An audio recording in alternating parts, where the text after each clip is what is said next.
Shubman Gill ODI cricket रे रचिले इतिहास। हाँ दर्शक बंधु, भारत एवं न्यूजीलैंड रे प्रथम ओडिआई मैच रे भारतर विजय तो निश्चित होईची, किंतु शुभमन गिल 200 रो एक बड़ पारी खेली सबु प्लेयर मानकर रेकर्ड भांगी देले।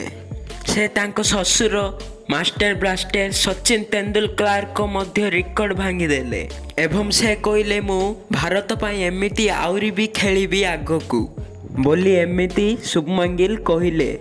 एवं शुभमन गिल को यही डबल सेंचुरी देखी सचिन तेंदुलकर को झील सारा तेंदुलकर कांदी पड़े से क्रिकेट स्टेडियम रे। यह बहुत भाइराल होउची। तो दर्शक बंधु, यह देखि आपण को केमिति लागिला? जदि आपण माने शुभमन गिल को बैटिंग पसंद करती तेबे हम कमेंट बॉक्स रे शुभमन गिल ओपी बोली लिखंतु एवं वीडियोटी भल लगे लाइक करी आम चैनल टी को सब्सक्राइब कर दिंतु। मिलबा आउ गोटे एक नुआ वीडियो रे। जय हिंद, जय भारत।